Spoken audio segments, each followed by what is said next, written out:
A semana foi marcada por manifestações, por diversas manifestações e protestos em partes do país, incluindo importantes cidades polo do agronegócio. Apoiadores do presidente Jair Bolsonaro se manifestaram em rodovias. Eles estavam descontentes com a vitória do PT, que teve 50,1% dos votos Lula contra 49,1% dos votos a favor de Bolsonaro. A Polícia Rodoviária Federal chegou a relatar mais de 200 pontos de bloqueio em estradas do país. No primeiro pronunciamento de Bolsonaro após o resultado do segundo turno, o presidente afirmou que as manifestações pacíficas são bem-vindas, mas que não há apoio a manifestações que limitam o direito de ir e vir.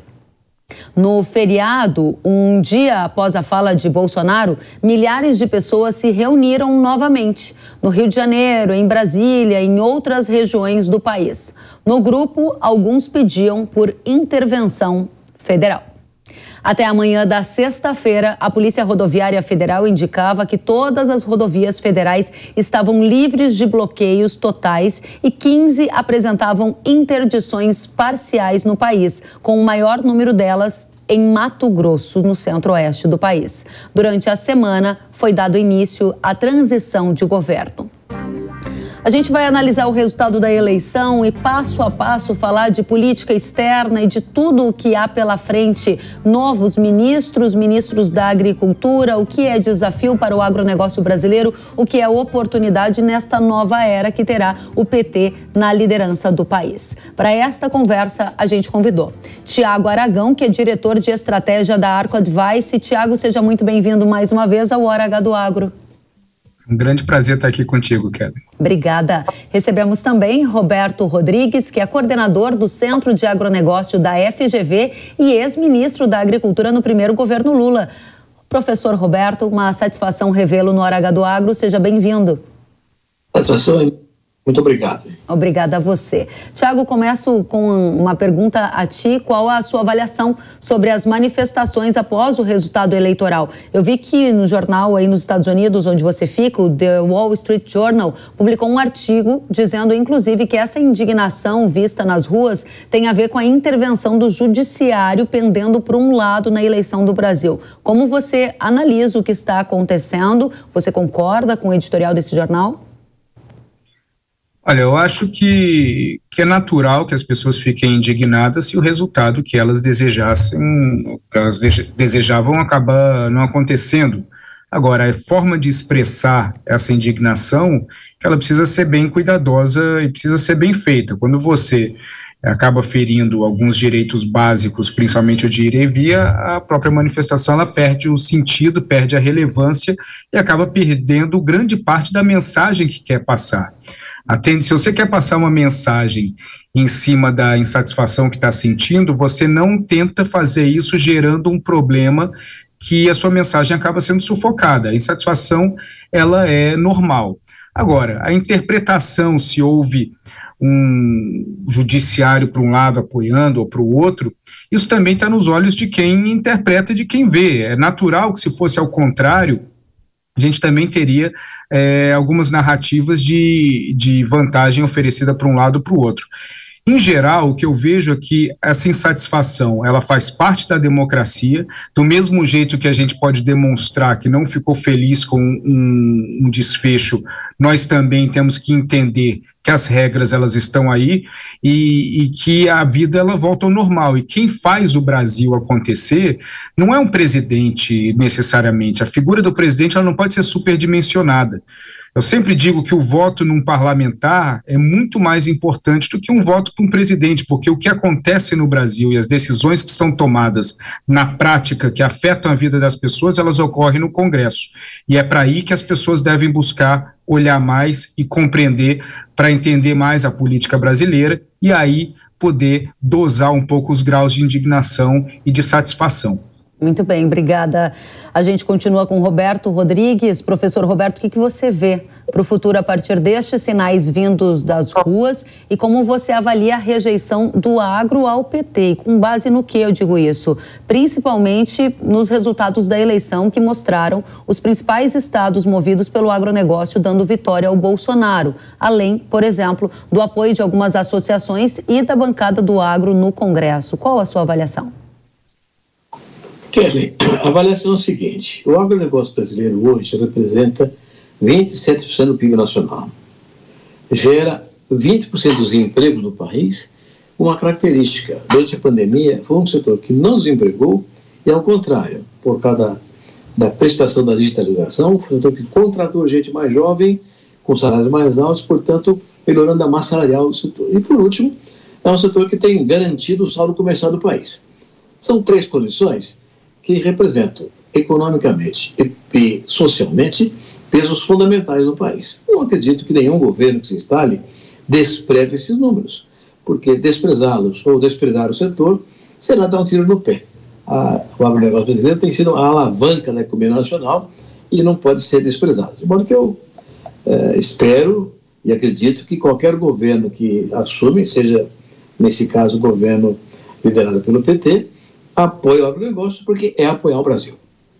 Muito bem. E você acha que vai ter alguma dificuldade na interlocução, no diálogo, na cooperação entre o governo da esquerda e o agronegócio em função desses fatos que eu citei? Do apoio dado por boa parte do setor ao candidato da oposição, Bolsonaro? Existem alguns temas que são citados durante o período de campanha eleitoral que são ruins para o agronegócio. Por exemplo, tributação de exportações. Isso é uma coisa ruim e é uma tolice, porque você vai exportar imposto, você vai reduzir a competitividade do setor e vai perturbar o processo comercial internacional. Tributar a exportação para quê? Para garantir o abastecimento interno?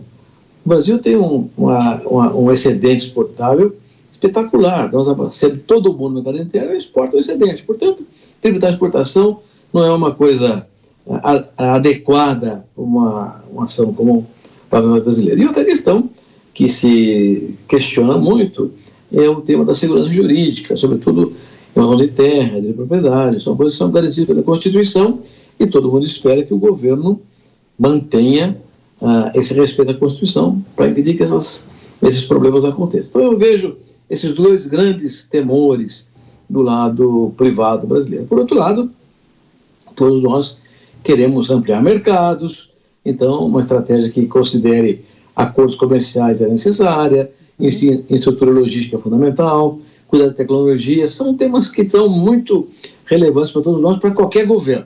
E, naturalmente, também a questão ligada à ilegalidade tem que ser combatida. Levantamento ilegal, incêndio criminoso, invasão de terra, grilagem, esse negócio de garimpo clandestino, tudo isso é indesejável e o setor não deseja que aconteça.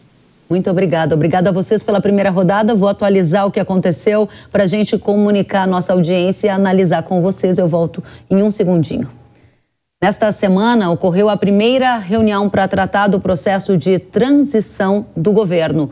O vice-presidente eleito, Geraldo Alckmin, se encontrou com o ministro-chefe da Casa Civil, Ciro Nogueira, no Palácio do Planalto. E ficou acertado que a transição ocorrerá oficialmente a partir da segunda-feira. Alckmin também se reuniu com o relator-geral da Comissão Mista de Orçamento, o senador Marcelo Castro. Uma proposta de emenda à Constituição, que está sendo chamada de PEC emergencial de transição, é a aposta do presidente eleito Lula para viabilizar o pagamento de promessas da campanha, como o Auxílio Brasil de R$600 a partir de janeiro de 2023. O texto, que será construído até a terça-feira, flexibiliza o teto de gastos. Além disso, na terça-feira é esperado que Alckmin discuta os nomes que podem ocupar a vaga de ministro da Agricultura.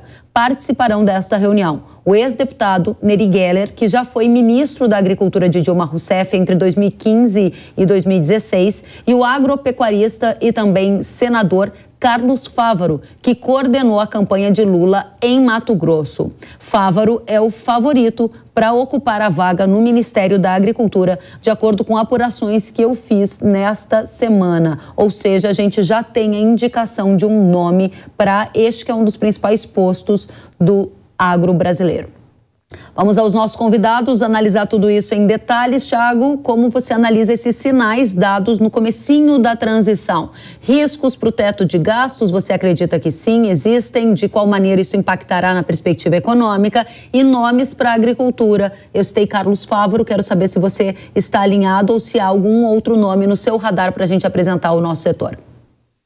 Estou alinhado com o nome do Carlos Fávaro, ele é de fato o favorito, a sua apuração está correta. Obviamente outros nomes podem estar sendo tratados, mas até o momento não existe nenhuma rejeição forte de dentro do partido, entre aliados, em relação ao nome de Carlos Fávaro, que eu acho que é um nome preparadíssimo para essa função. Em relação aos desafios que o governo vai enfrentar, o teto de gastos é um deles, até porque a própria noção da manutenção do teto de gastos era algo que já vinha sendo questionado tanto pelo governo que está se formando do PT, mas também pelo governo do Bolsonaro, com o próprio Paulo Guedes questionando a forma como o teto de gastos ela foi desenhado.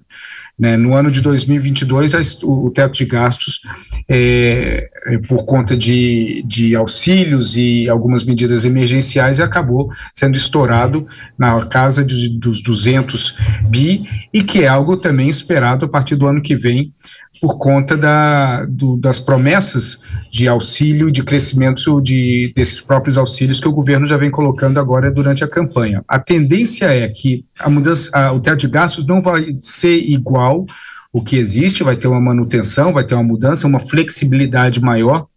A flexibilidade principal para que o presidente ele possa tomar decisões com mais facilidade e com mais flexibilidade do Congresso para furar esse teto, e a própria nova flexibilidade que seria colocado facilitaria a compreensão do investidor externo para que ele não interprete cada quebra ou cada gasto um pouco acima do previsto em relação ao teto de gastos como um sinal trágico de que a economia pode estar indo num caminho sem volta. Então, principalmente, o foco do novo teto de gastos que seria construído seria para dar segurança ao investidor e, ao mesmo tempo, dar flexibilidade ao governo para gastar quando necessário. Agora, obviamente, isso gera vários tipos de perguntas em relação à responsabilidade do governo de como usar esse novo teto de gastos, porque sem responsabilidade, flexibilidade nenhuma faz sentido. O gasto fiscal, se ele for exagerado e muito além para satisfazer principalmente medidas populistas, isso acaba sendo uma péssima ideia que pode dar a ilusão de vantagem a curto prazo, mas deixa uma herança ruim a médio prazo, inclusive para o próprio governo que as aplica. Muito bem, gostaria de ouvir a sua avaliação, professor Roberto Rodrigues, inclusive porque nessa semana a gente já viu algumas indicações do governo eleito da criação de novos ministérios. Vai ter até um Ministério dos Povos Originários e outros também podem ser criados. Houve um questionamento da nossa audiência sobre efeitos disso no inchaço da máquina pública, perda de confiança do investidor estrangeiro, essa questão da flexibilização do teto, e claro que a nossa audiência quer saber as suas avaliações sobre os nomes que estão na mesa para ocupar a cadeira que já foi sua um dia, que é de ministro da Agricultura.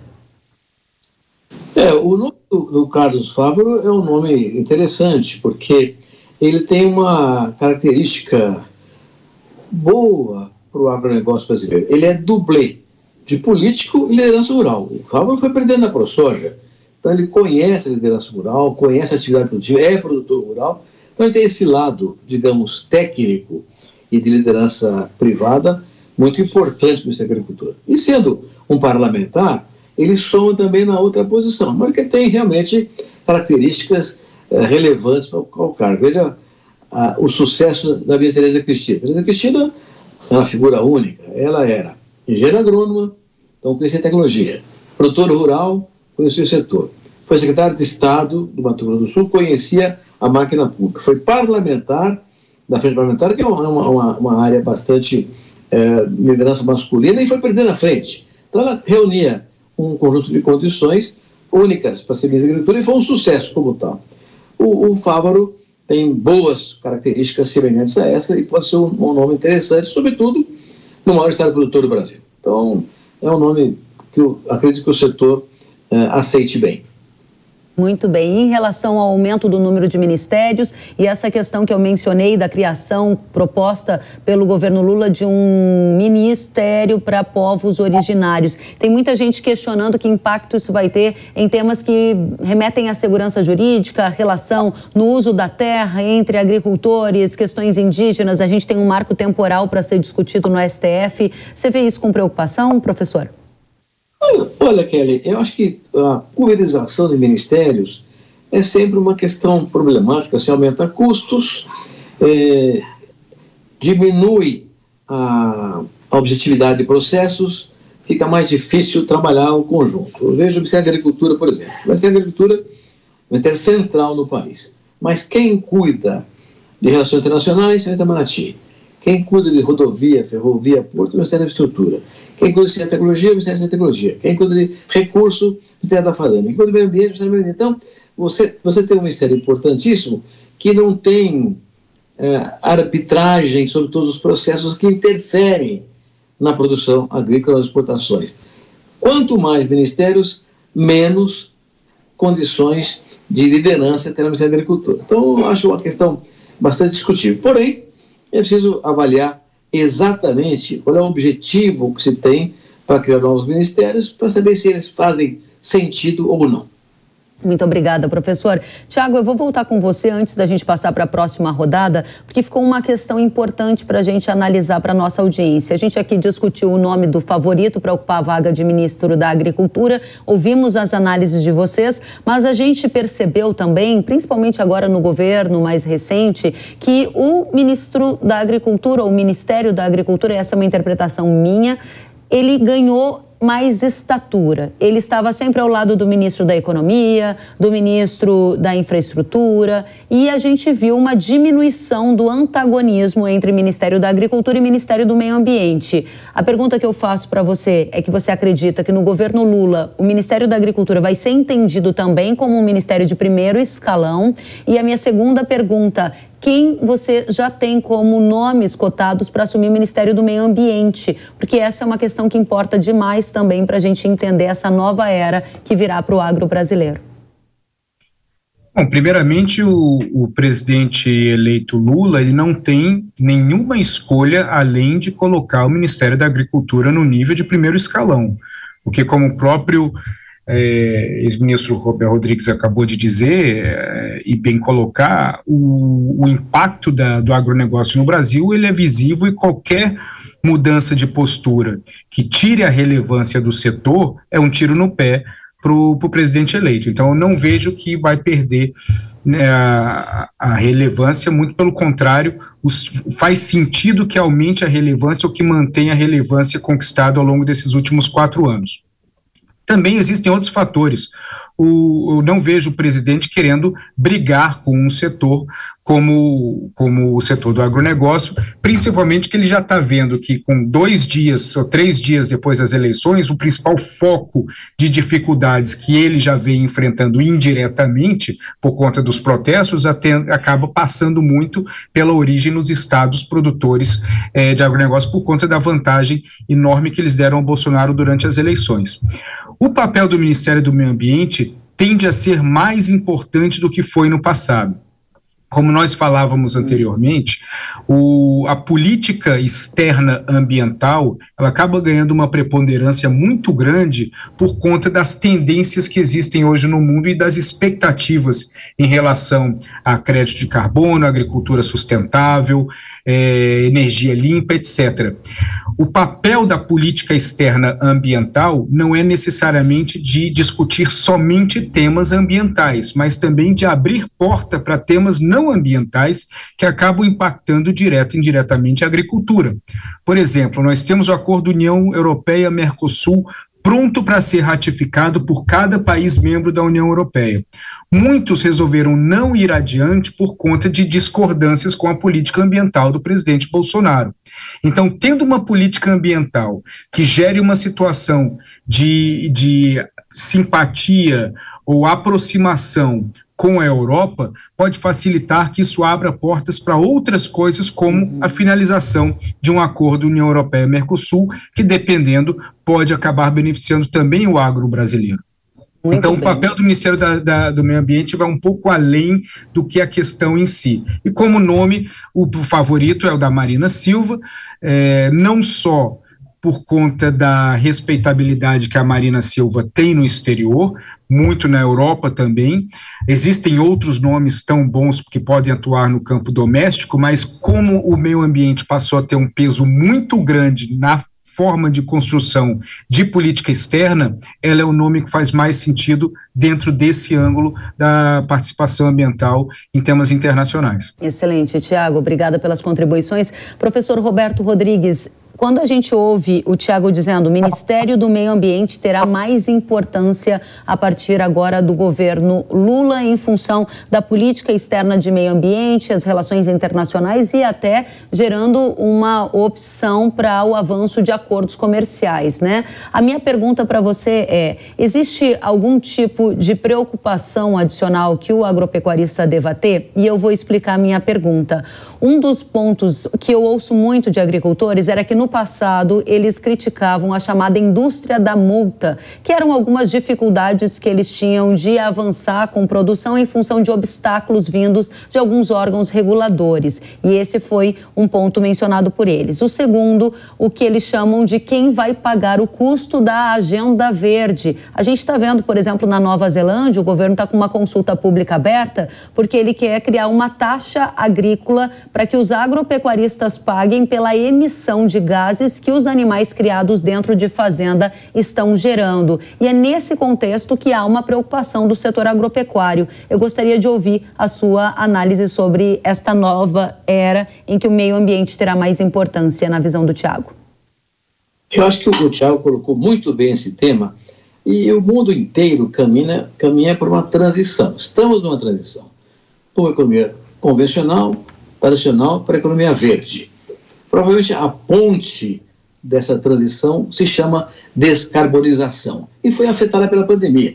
Caminhávamos para isso, a pandemia deu uma trombada nesse processo porque gerou insegurança alimentar e vários países ou regiões inteiras, como a União Europeia, acabaram decidindo produzir mais em detrimento do meio ambiente. Mas a questão ambiental, as mudanças climáticas que estão inseridas nela, são questões que dominam o cenário em qualquer lugar do mundo, e sobretudo com a juventude.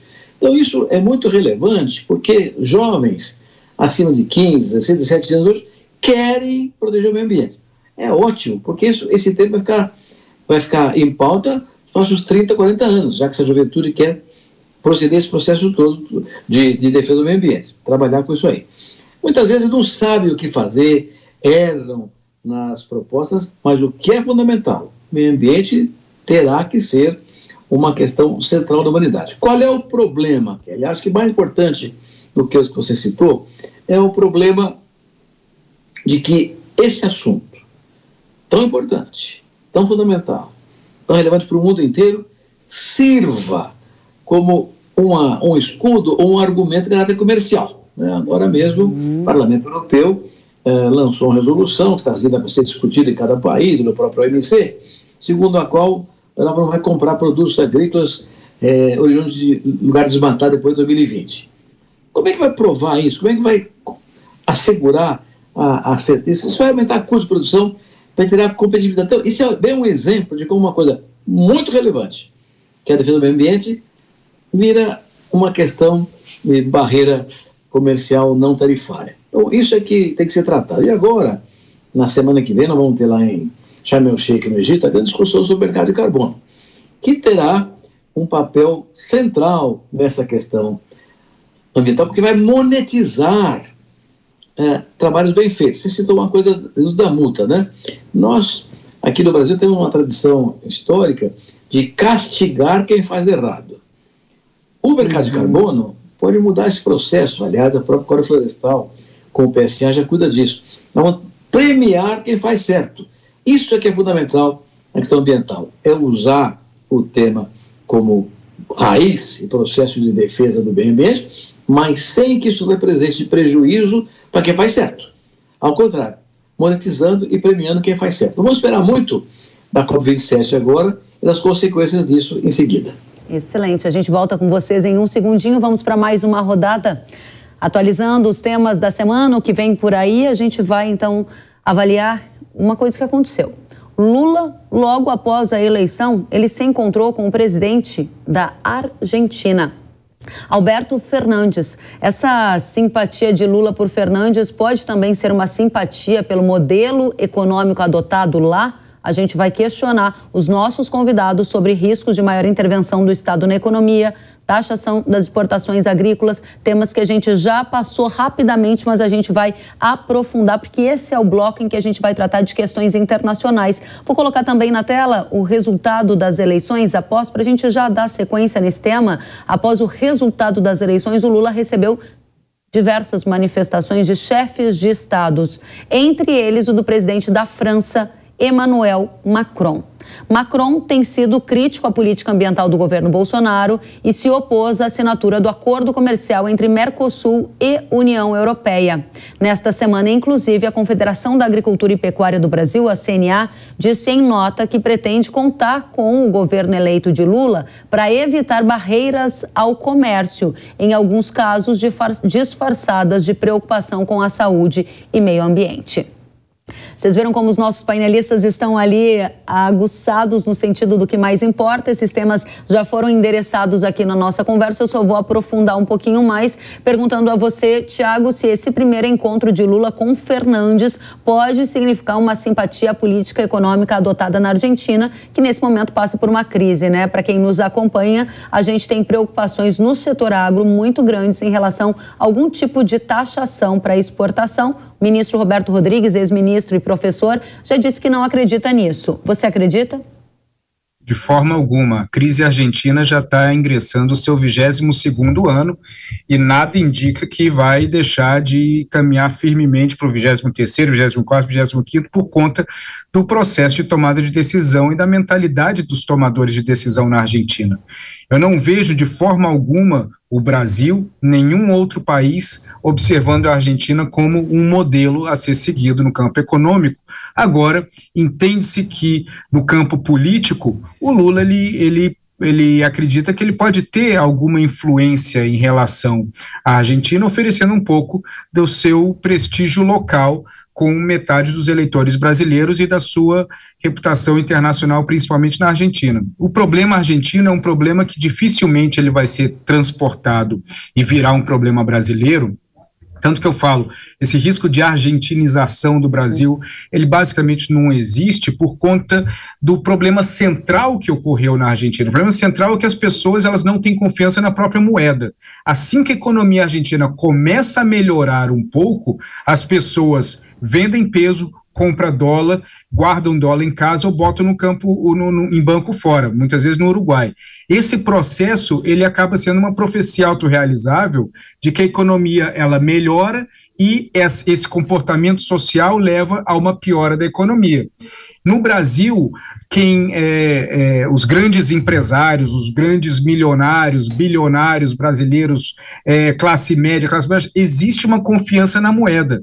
O dinheiro brasileiro ele é guardado no Brasil. Então, a Argentina ela não representa nenhum exemplo no campo econômico a ser seguido, apesar de que, claro, existe uma posição muito maior naqueles que representam a esquerda em qualquer país do mundo de ter um processo de envolvimento maior de intervenção ou de envolvimento maior em setores do que aqueles que representam a direita ou a centro-direita.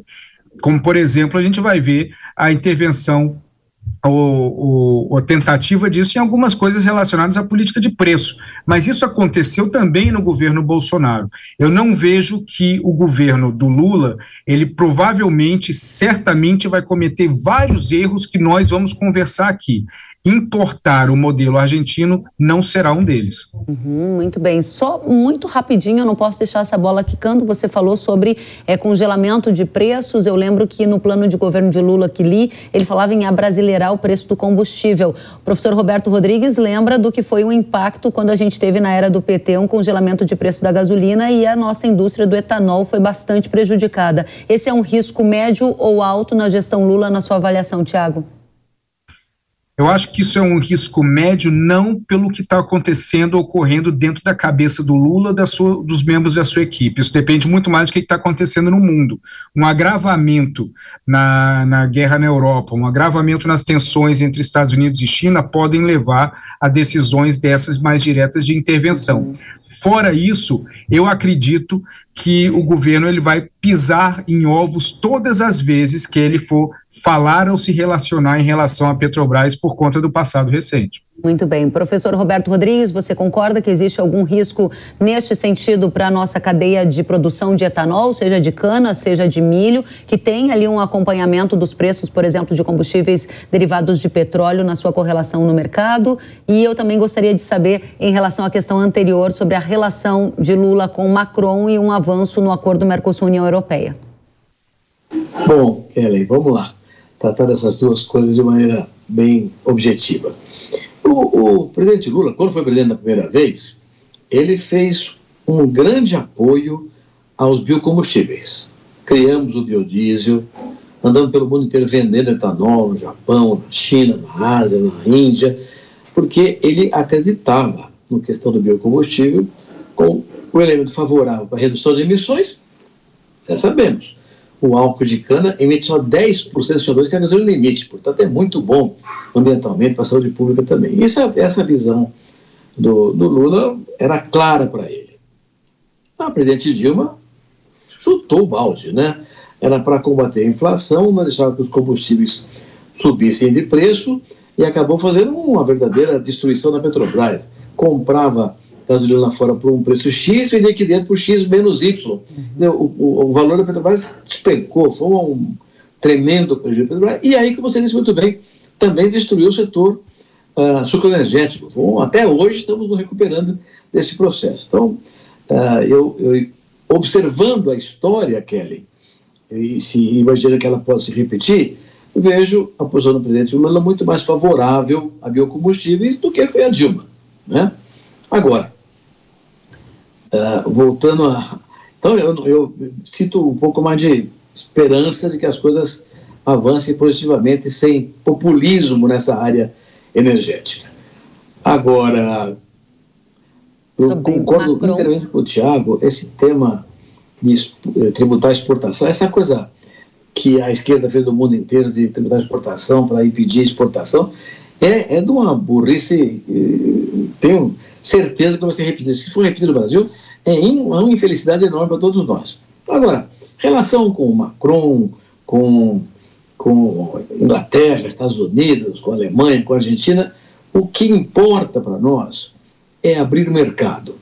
O Brasil tem um papel muito importante na história futura de garantir a segurança alimentar planetária e, portanto, a paz planetária, porque não haverá paz onde houver fome. Então, nós temos uma capacidade de fazer isso que mais ninguém tem. Os números provam isso. Você sabe disso aí, Kelly, melhor do que eu. Eu me lembro, por exemplo, que em 84, a safra brasileira de grãos foi de 58 milhões de toneladas. Eu me lembro de ter lançado em Brasília, em 85, junto com o David Decur Araújo, da AgroSéries, a propósito de fazer 100 milhões de toneladas de grãos. Todo mundo achou que era ridículo, que era um sonho irrealizável. Em 2001, ou seja, 17 anos depois, tinha 100 milhões de toneladas. E lançamos a ideia de 200. 11 anos depois tinha 200. E agora, 7 depois, tem 300 milhões. Então, o Brasil tem uma capacidade de aumentar a produção fantástica. Agora, para isso, tem que ter mercado. Mercado só com acordos comerciais, entre os quais a União Europeia e Mercosul. Então, o esforço diplomático para que os acordos comerciais aconteçam para mim, um dos principais pontos de qualquer governo para o futuro do Brasil. Excelente, muito obrigada, professor. A gente vai se encaminhando para as últimas rodadas, eu volto com vocês em um segundinho, porque a gente está avaliando aqui o resultado da eleição com vários aspectos que se conectam com a agenda do agronegócio brasileiro, uma agenda de produção de alimentos. A gente tratou sobre figuras que podem ocupar o Ministério da Agricultura, assim como o Ministério do Meio Ambiente, assim como a pauta de política externa ligada a questões ambientais. Passamos por tributação e riscos de tributação de exportações avaliadas pelos nossos especialistas, política econômica e muito mais. Agora a gente vai avaliar o legado do atual governo, o governo Bolsonaro, para o agro brasileiro. Essa é uma das nossas últimas rodadas neste painel do Hora H do Agro. Tiago, a gente está se encaminhando para o fim e eu gostaria de saber qual o legado que o governo Bolsonaro deixa para o agro brasileiro e o que você espera daqui para frente. Bom, eu acho que o principal legado que deixa é o de colocar o agro brasileiro numa posição elevada entre as prioridades de qualquer governo que vai assumir o Brasil daqui por diante. O agro brasileiro, ele não faz parte apenas de toda uma cadeia de produção nacional. Ele é o exemplo para a nossa cadeia de produção nacional. Então, o agro brasileiro, ele também tem que ser compreendido pela população de que ele gera tecnologia, ele gera conhecimento, ele gera coisas muito além do que os próprios grãos. E eu acho que esse é um processo que é importante para os próximos governos, é o conhecimento de tudo aquilo que é gerado a partir do agro, mas que não é necessariamente o produto final, porque o produto de transição entre a ideia, a plantação e a execução final envolve uma grande dose de tecnologia, envolve uma grande dose de ciência, uma grande dose de relacionamento político e uma grande dose de política externa. Se o governo Bolsonaro acertou por um lado em colocar o agro numa posição, num patamar mais alto do que nós vimos no passado, ele errou por outro de não melhorar o nosso relacionamento na política externa para tirar proveito disso. O Brasil é um país que é um produtor que muitos no exterior, aqui nos Estados Unidos, chamam o Brasil de Arábia Saudita do agro, da alimentação, por conta da nossa capacidade enorme de produção. Se isso for alinhado a uma política externa sensata, a uma política externa sem paixões, que não existe espaço para paixão, quando você vai se relacionar com um comprador. Se existisse espaço para paixão, para se relacionar com o comprador, a China não seria a principal importadora dos produtos brasileiros. Então é muito importante essa aliança e precisa de uma dose de inteligência entre a relevância do agro, o papel do meio ambiente como abertura de portas e um processo de integração inteligente entre o que o agro pode oferecer e o que o meio ambiente merece na forma de ser tratado, tudo isso num processo de políticas públicas e política externa que seja sensata, pragmática, e aí sim nós vamos ter vários resultados muito positivos para o Brasil. Muito obrigada, Tiago. Professor Roberto Rodrigues, qual o legado do governo Bolsonaro para o agronegócio brasileiro? Muito positivo, conforme o Tiago sinalou com muita precisão. A ministra Tereza Cristina foi uma ministra extraordinária. O trabalho que ela fez vai ficar marcado na história brasileira por muitas décadas ainda. Olha, por exemplo, na questão tecnológica, ela fez o ABC+, a agricultura de baixo carbono, com tecnologia, com gestão espetacular, avançando muito na sustentabilidade brasileira. Nós tivemos um problema com a pandemia, com a guerra, falta de fertilizantes. Não faltou o Brasil, porque a Tereza Cristina foi lá fora, fez contratos, fez acertos e trouxe fertilizantes para nós. Estamos plenamente cobertos. Ela e, diga-se de passagem, o ministro Marcos Montes também, que continuou o trabalho dela com o mesmo vigor. Tereza Cristina abriu mais de 60 mercados novos em nichos específicos que garantiram muita penetração brasileira no cenário global também. Então, ela teve um papel marcante e deixa um legado formidável junto com Marcos Montes. Por outro lado, o ministro Joaquim Leite, do Meio Ambiente, tem feito também um trabalho importante, mostrando, até nos eventos internacionais, na COP26 do ano passado, e agora se prepara para liderar a delegação brasileira da COP27, o que nós temos sustentabilidade. E caracterizando que os erros cometidos na área ambiental no Brasil não são erros de agricultores, são de aventureiros, bandidos. Quem eles matam ilegalmente não é agricultor, ele não é louco fazer isso.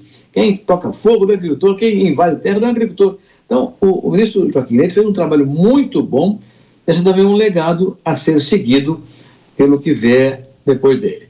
Então, eu acredito que, além disso, o seguro rural melhorou com a Tereza Cristina, o crédito rural melhorou com a Tereza Cristina e com o Marcos Montes. Então, foi uma administração no Ministério da Agricultura muito competente e muito exemplar para o que vem pela frente. Muito bem.